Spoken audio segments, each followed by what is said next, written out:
What's up guys, welcome back to the channel. This week we'll be talking about how to manage our income and money effectively. I'll talk about the 3 most common mistakes I see when I look at how people manage their money, and also I'll be discussing how millionaires actually manage their wealth. So if you want to manage your money better and grow your wealth faster, keep watching this video. So usually people have their money management set up this way. They have a checking account, saving account where they keep majority of their money, and maybe they have a mutual fund account on the side that does some side investing. If your current setup is looking something like this, then it's a very inefficient way of managing your money, and you'll be running into 3 major problems. Problem number 1 is what I call the survival line. So what a survival line is actually a threshold in your head for the minimal amount of money you need to see in your account before you feel safe. So for example, let's say your survival line today is 5,000. So if you open your account and you see a number higher than 5,000, let's say 6,000, feel like you have extra room to spend. Now, on the other hand, you only see $3,000 in there, you're gonna feel like money is tight, you probably won't go out as much, you won't spend as much, you're gonna try to save more until the money in your account is back up to your survival line. No matter who you are, you do have this survival line. It's just the number is different for different people. So sometimes I hear from people saying that their end of the year amount in their saving account is very similar to the beginning of the year. And the problem is because they have all the money in one place and they're always hovering around the survival line. This is human nature, it's human psychology, it's something very difficult to overcome. Now, if you keep all your money in 1 or 2 places, then you're gonna run into problem number 2, which is goal inefficiency. In your lifetime, you probably have many different goals. For example, retiring, getting married, buying your house, buying your car, going on big vacation, etc. By keeping all your money in only 1 or 2 places, it's going to be highly inefficient because those accounts might be only good for some of your goals and might not be suitable for others. For example, let's say right now you have 2 major life goals. One is to save enough money for your upcoming wedding. Another one is to retire in the future. Well, these 2 goals actually have complete different timeline. One will happen within a year, the other might not happen for the next 40 years. So what you should have done is separate those 2 into a saving account for your wedding fund and maybe a long-term RRSP doing aggressive investments for your retirement fund, because then you can grow that money tax-free for your future. The third and final problem I see in most people when they're managing money is the loss of interest every day. Most of the time, how people manage their money is when they get paid from the payroll, they would sit that money either in the checking account or saving account and wait until end of the month to pay the bills, and with the leftover, they might invest it on the side. Doing it this way is highly inefficient because most of the time your checking or your saving account are giving you 0% interest rate, especially after the market crash. So by sitting your money in those accounts most of the months, you're actually not earning anything. Keep in mind the inflation rate is actually 2% a year, meaning every year your money loses about 2% of spending power. So if most of your paychecks are sitting in accounts that are giving you nothing in return every day, you're technically losing spending power as we speak. Actually, over your lifetime, if you could manage to bump your average saving rate from 0% to a 1%, you could save yourself at least $10,000 more in interest over the next 40 years. So month to month, it's not going to make too much difference, but it does add up. And who's going to complain about extra $10,000 to spend in their life? Alright, so I've just outlined the 3 major mistakes that most people face when they're managing their own money. Have you made any of these mistakes I mentioned? If you have, let me know in the comment below. So now let's talk about a solution. Let's look at how millionaires actually manage their money. And I'll be showing you something called the Millionaire's 6 accounts. This concept is not originated from me. It's from a book I read called The Secret of Millionaire Mind by Harv Eker. So if you don't know who he is, he actually grew himself from 0 to a millionaire in 2.5 years. Now, while I was preparing, I actually came across another article interviewing the wealthiest man in Asia, Mr. Li Ka-shing, on how he manages his money. Coincidentally, he also manages something called the 5 account system. So even though he was using 5 accounts and not the 6 accounts, his concept was exactly the same as Harv Eker. So I have translated this article into English and I made it into a PDF version. Click the link in my description below that goes to my website and you can download the PDF for free. So let's jump into the Millionaire's 6 account system. The first account we should have is called the FFA account, which is stand for Financial Freedom Account. This account is designed for your retirement, which is your end goal in life. The second account we should have is called the LTSS account, which stands for Long-Term Saving and Spending Account. This account is aimed for all the major life goals that you will have before the retirement. For example, buying your house, getting married, getting a car, going on a big vacation, etc. Now the third account we should have is called the Education account. This account is set aside for you to either go back to school, pick up a new hobby, or take extra courses to improve yourself in the long run. Because the only way for us to make more income in the future is to increase our skill and our knowledge, so we'll get a higher pay and a better job. Now the fourth account is the Play account.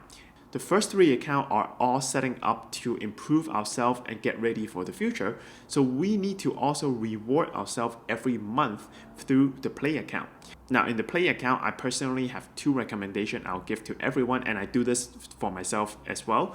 The first one is try to empty it every month. You already saved quite a bit in the first 3 accounts. You don't need to try to save extra in this account. The second recommendation is try to spend this money in 1 or 2 days rather than spread it out over a month. For example, you might have $500 in your Play account right now. You can choose to have many good dinners over the month to reward yourself that way, but you're not going to really remember those experiences.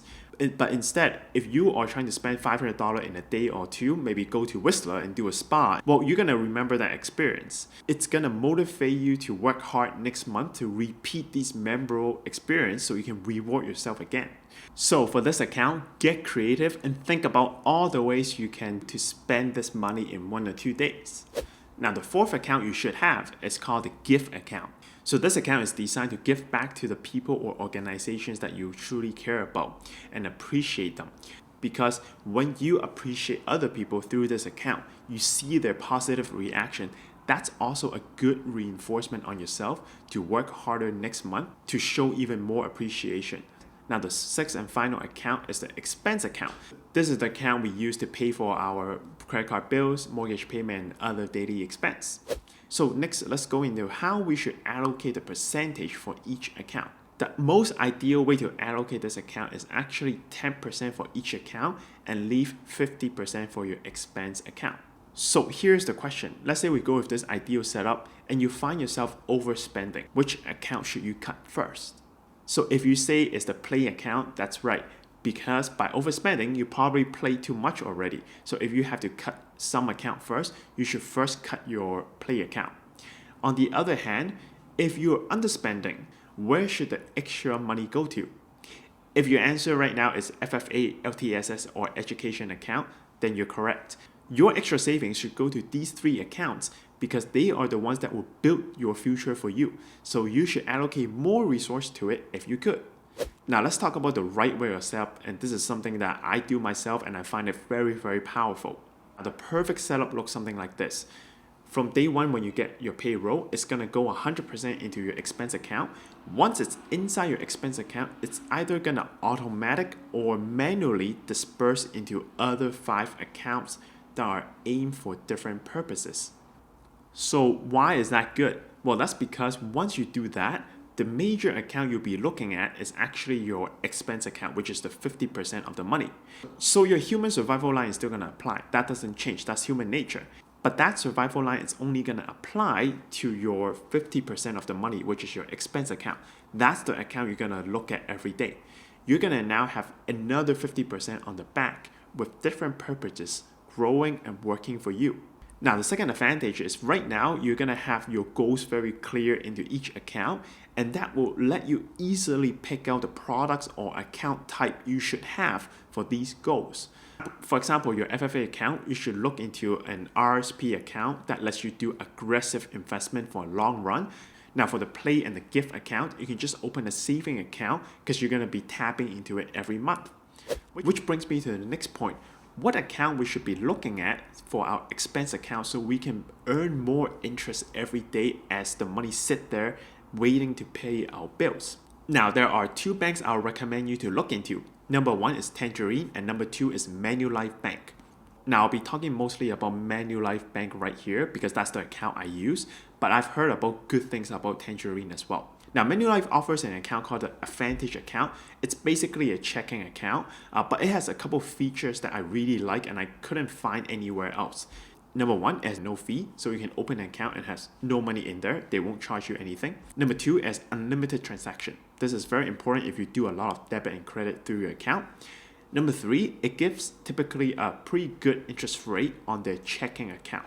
So most banks' checking account are at 0%, but Manulife has been giving us 1.2% before the market crash, and right now after the crash, they're still giving 0.3%. It's not as good, but at least it's something. And number four, which is very important for me, is you can open as many of these Manulife accounts as possible and link them all together as well as your existing bank accounts. So if you have other banks like RBC, BMO accounts, you can actually link all those accounts together with your multiple Manulife accounts and you can manage everything online.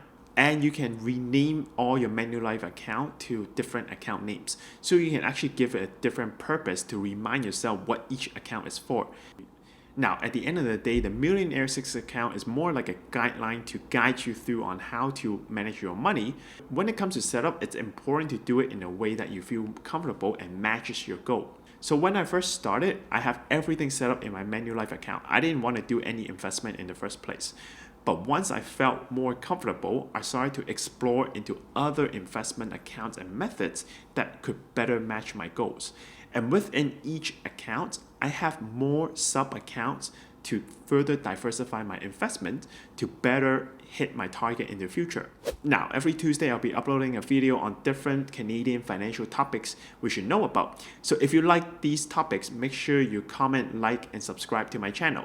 And if you're interested in real estate, I urge you to watch the video right here where I talk about the 3 insane home costs that are happening right now. If you're just starting to dabble into investment right now, make sure you watch the video right here where I talk about the top 5 investment mistakes I see in most people.